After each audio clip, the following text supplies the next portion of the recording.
নমস্কার বন্ধুরা, আজ চলে এসেছি একটি নতুন গল্প নিয়ে আপনাদের সামনে। আজকের আমাদের বিশেষ নিবেদন বঙ্কিমচন্দ্র চট্টোপাধ্যায়ের লেখা রাধারানী। বঙ্কিমচন্দ্র চট্টোপাধ্যায়ের রাধারানী উপন্যাস থেকে আমরা যেইটুকুনি অংশ নিয়েছি, যেই অংশটি নবম শ্রেণীর পাঠ্যপুস্তক অন্তর্গত, সেইটুকুনি অংশই আজ আপনাদের সামনে আমরা উপস্থাপিত করতে চলেছি। যদি আমাদের এই উপস্থাপনা আপনাদের সকলের ভালো লাগে, অবশ্যই কমেন্ট করে জানাবেন, তাহলে আমরা এই উপন্যাসটি পুরো আপনাদের সামনে অডিও স্টোরি হিসাবে নিয়ে আসব। বঙ্কিমচন্দ্র চট্টোপাধ্যায় 26শে জুন 1838 সালে নৈহাটির কাঁঠালপাড়া গ্রামে জন্মগ্রহণ করেন। তিনি ছিলেন ঊনবিংশ শতাব্দীর বিখ্যাত বাঙালি ঔপন্যাসিক। বাংলা গদ্য ও উপন্যাসের বিকাশে তার অসীম অবদানের জন্য তিনি বাংলা সাহিত্যের ইতিহাসে অমরত্ব লাভ করেছেন। তাকে সাধারণত প্রথম আধুনিক বাংলা ঔপন্যাসিক হিসেবে গণ্য করা হয়। তিনি জীবিকা সূত্রে ব্রিটিশ রাজের কর্মকর্তা ছিলেন। তিনি বাংলা ভাষার আদি সাহিত্যপত্র বঙ্গদর্শনের প্রতিষ্ঠাতা ও সম্পাদক ছিলেন। তিনি ছদ্মনাম হিসেবে কমলাকান্ত নামটি বেশি ব্যবহার করেছেন। তার রচিত কিছু উপন্যাস হল দেবী চৌধুরানী, রজনী, রাধারানী, দুর্গেশ নন্দিনী, মীনা লিনী। তাকে বাংলা উপন্যাসের জনক বলা হয়। তিনি 8ই এপ্রিল 1894 সালে 56 বছর বয়সে প্রাণ ত্যাগ করেন। আজ আমরা তারই লেখা উপন্যাস রাধারানীর কিছু অংশ আপনাদের সামনে উপস্থাপিত করতে চলেছি। আমাদের আজকের উপস্থাপনায় যারা কণ্ঠ প্রদান করেছেন তারা হলেন রাধারানীর কণ্ঠে দিয়া, রাধারানীর মায়ের কণ্ঠে জয়িতা, এছাড়া অন্যান্য পুরুষ কণ্ঠে আমি দেবাঞ্জন। শুরু হচ্ছে আমাদের আজকের বিশেষ নিবেদন নবম শ্রেণী পাঠ্যপুস্তক অন্তর্গত বঙ্কিমচন্দ্র চট্টোপাধ্যায়ের লেখা রাধারানী।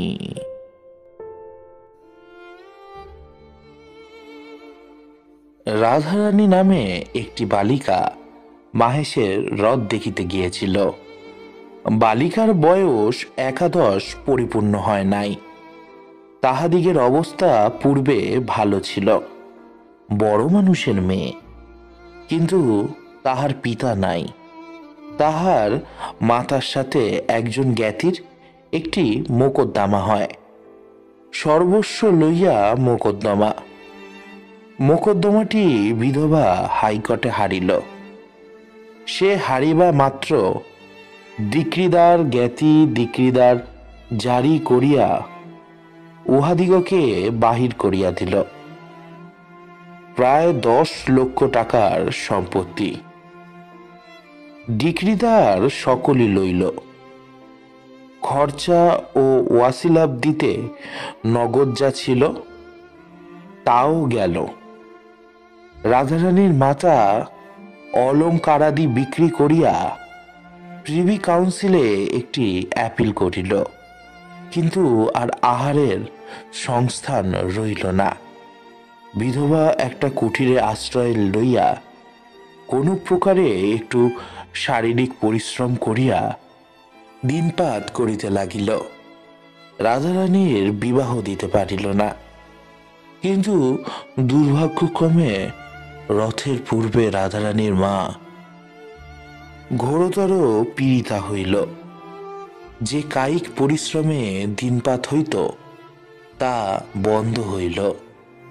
সুতরাং আর আহার চলে না, মাথা রুগ্না, এই জন্য কাজে কাজেই তাহাদের উপবাস। রাধারানীর জুটিল না বলে উপবাস।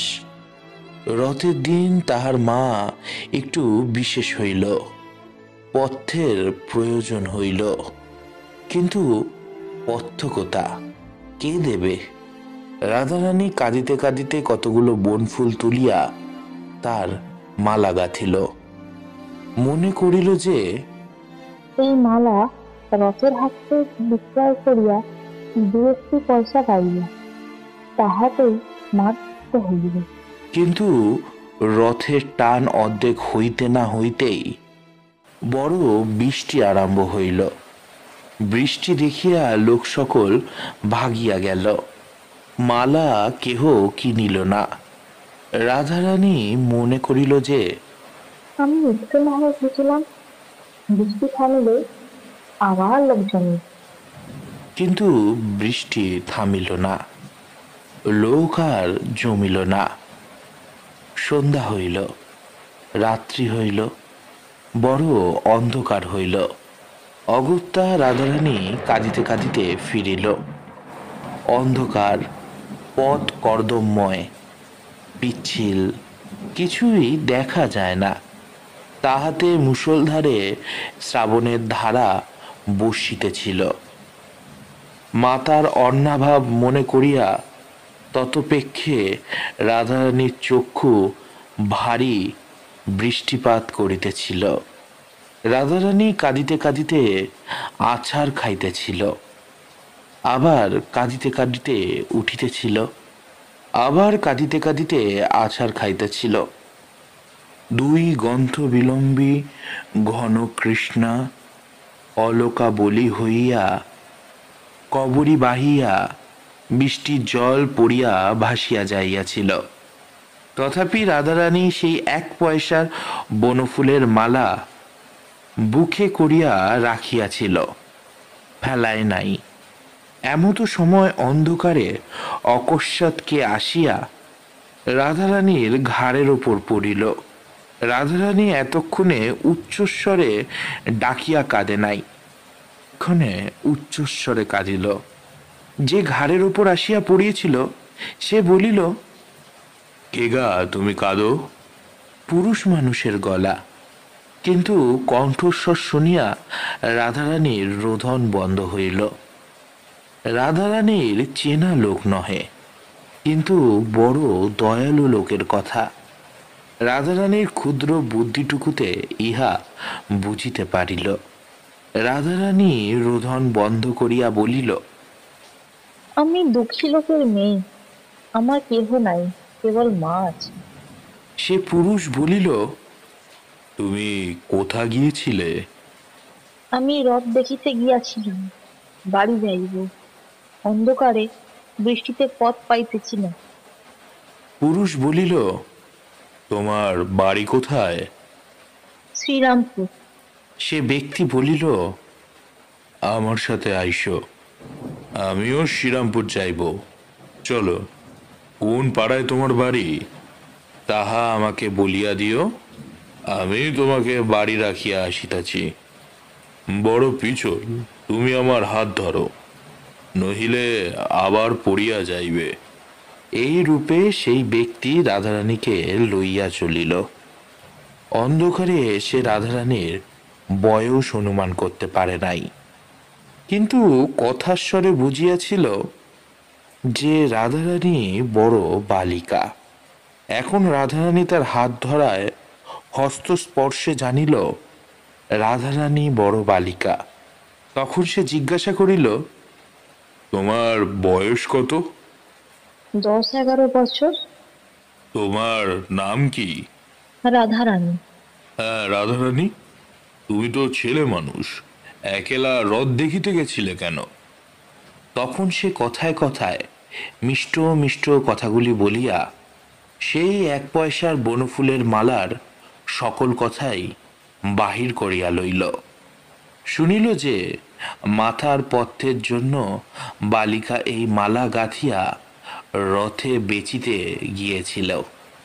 রথ দেখিতে যায় নাই, সে মালাও বিক্রয় হয় নাই, এখনো বালিকার বক্ষের মধ্যে লুক্কায়িত আছে।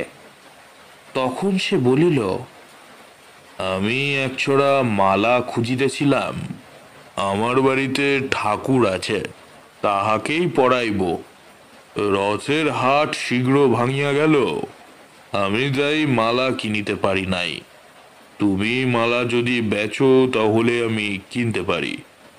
রাধারানীর আনন্দ হইল, কিন্তু মনে ভাবিল যে যে আমাকে এত যত্ন করিয়া হাত ধরিয়া এ অন্ধকারে বাড়ি লইয়া যাইতেছে, তাহার কাছে দাম লইব কি প্রকারে?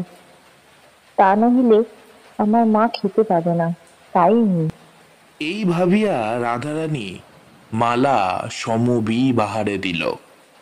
সমবি বাহারি বলিল, ইহার দাম 4 পয়সা, ই লও। সমবি বাহারি এই বলিয়া মূল্য দিল। রাধারানী বলিল, এ কি পয়সা? এই যে বড় বড় ঠেকছে। ডাবল পয়সা। দেখিস সোনা, 2টি বই দিই নাই। তা এই যে অন্ধকারে চকচক করছে, তুমি ভুলে টাকা দাও নাই তো? না না, নতুন কলের পয়সা, তার জন্যই চকচক করছে। তা আচ্ছা, ঘরে গিয়ে প্রদীপ জ্বেলে যদি দেখি যে পয়সা নয়, তখন ফিরাইয়া দেব। তোমাকে সেখানে একটু দাঁড়াইতে হইবে। কিছু পরেই তারা রাধারানীর মায়ের কুটির ধারিয়া আসিয়া পৌঁছাইল। সেখানে গিয়া রাধারানী বলিল, তুমি ঘরে আসিয়া দাঁড়াও, আমরা আলো জ্বালাইয়া দেখি টাকা কি পয়সা। সঙ্গী বলিল, আমি বাহিরে দাঁড়িয়ে আছি, তুমি আগে ভিজা কাপড় ছাড়ো, তারপর প্রদীপ জ্বালিও। রাধারানী বলিল, আমার আর কাপড় নাই, একখানি ছিল, তাহা কাচিয়া দিয়াছি। তা আমি ভিজা কাপড়েই সর্বদা থাকি, আমার ব্যায়াম হয় না। আঁচলটা নিগড়ে করিব এখন, তুমি দাঁড়াও, আমি আলো জ্বালি। আচ্ছা। ঘরে তৈল ছিল না, সুতরাং খড় পাড়িয়া চকমকি জ্বালাইয়া আগুন জ্বালাইতে হইল। আগুন জ্বালাইতে কাজে কাজে একটু বিলম্ব হইল। আলো জ্বালিয়া রাধারানী দেখে টাকা বটে, পয়সা নহে। তখন রাধারানী বাইরে আসিয়া আলো ধরিয়া তল্লাশ করিয়া দেখিল যে যে টাকা দিয়াছে সে নাই, চলিয়া গিয়াছে।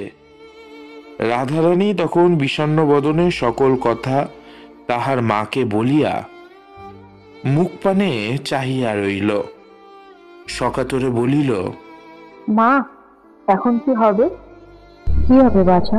সে কি আর না জেনে টাকা দিয়েছে? সে দাতা আমাদের দুঃখ শুনিয়া দান করিয়াছে, আমরাও ভিখারি হইয়াছি, দান গ্রহণ করিয়া খরচ করি। তাহারা এরূপ কথাবার্তা কইতেছিল, তখন কেউ একজন আসিয়া তাদের কুটিরের দরজা ঠেলিয়া বড় শোরগোল আরম্ভ করিল। রাধারানী দ্বার খুলিয়া দিল, মনে করিল যে সেই তিনিই বুঝি আবার ফিরিয়া আসিয়াছেন। ওরা কপাল, তিনি কেন, ওরার মুখও কাপড়ে মিনসে। রাধারানীর মায়ের কুটির বাজারের অননি দূরে। তাহাদের কুটিরের নিকটেই পদ্মলোচন সাহার কাপড়ের দোকান। পদ্মলোচন খোদ ওরার মুখও কাপড়ে মিনসে। একজনা নতুন কুঞ্জপুরে কাপড় হাতে করিয়া আনিয়াছিল, এখন দাঁড়কোলা পাইয়া তাহা রাধারানীকে দিল। বলিল, রাধারানী, এ তোমার কাপড়। রাধারানী বলিল, ও মা, আমার কিসের কাপড়? পদ্মলোচন সে বাস্তবিক পোড়ার মুখো কিনা তাহা আমরা সবিশেষ জানি না। রাধারানীর কথা শুনিয়া কিছু বিস্মিত হইল, বলিল, কেন? এই যে এক বাবু এক্ষুনি আমাকে নগদ দাম দিয়া বলিয়া গেল যে এই কাপড় এক্ষুনি গিয়ে ওই রাধারানীকে দিয়ে আসো। রাধারানী তখন বলিল, ও মা, সেই গো, সেই তিনি কাপড় কিনে পাঠিয়ে দিয়েছিলেন। হ্যাঁ গা, পদ্মলোচন। রাধারানীর পিতার সময় থেকেই পদ্মলোচন ইহাদের কাছে সুপরিচিত। অনেকবারই হাতের নিকট যখন সুদিন ছিল তখন 4 টাকার কাপড়ের শপথ করিয়া 8 টাকা 12.5 আনা আর 2 আনা মুনাফা লইতেন। হ্যাঁ পদ্মলোচন, বলি সেই বাবুটিকে চেনো? পদ্মলোচন বলিল, তোমরা চেনো না? না। আমি বলি তোমাদের কুটুম্ব, আমি চিনি না। যাই হোক, পদ্মলোচন 4 টাকার কাপড় আবার 8 টাকা 14 আনায় বিক্রয় করিয়াছিলেন। আর অধিক কথা কইবার নাই বিবেচনা করিয়া প্রসন্ন মনে দোকানে ফিরিয়া গেলেন। এইদিকে রাধারানী রাত্রেই পয়সা ভাঙাইয়া মায়ের পথ্যের জন্য ওষুধ কিনিতে বাজারে গেল। বাজার করিয়া তৈল আনিয়া প্রদীপ জ্বালিল, মার জন্য যৎকিঞ্চিত রন্ধন করিল, স্থান পরিষ্কার করিয়া মাকে অন্ন দিবে এই অভিপ্রায়ে ঘর ঝাঁটাইতে লাগিল। ঝাঁটাইতেই একখানা কাগজ কুড়াইয়া পাইল, হাতে করিয়া তুলিল। এ কি মা? মা দেখিয়া বলিলেন, একখানা নোট। রাধারানী বলিল, তবে তিনি ফেলিয়া গিয়াছেন। হ্যাঁ, তোমাকে দিয়ে দিয়েছেন, দেখো তোমার নাম লেখা আছে। রাধারানী বড় ঘরের মেয়ে, একটু অক্ষর পরিচয় ছিল। সে পড়িয়া দেখিল, তাই বটে, লেখা আছে। হ্যাঁ মা, এমন লোক কে মা? তাহার নামও নোটে লেখা আছে, পাছে কেউ যদি চোরানোর বলে এই জন্য নাম লিখিয়া দিয়া গিয়াছেন। তাহার নাম রুক্মিণী রায়। পরদিন মাতায় কন্যায় রুক্মিণী কুমার রায়ের অনেক সন্ধান করিল, কিন্তু শ্রীরামপুর বা নিকটবর্তী কোনো জায়গায় রুক্মিণী কুমার রায় বলে কেহ আছে তেমন কোনো সন্ধান পাইল না। নোটখানি তাহারা ভাঙাইল না, তুলিয়া রাখিল। তাহারা দরিদ্র, কিন্তু লোভী নহে।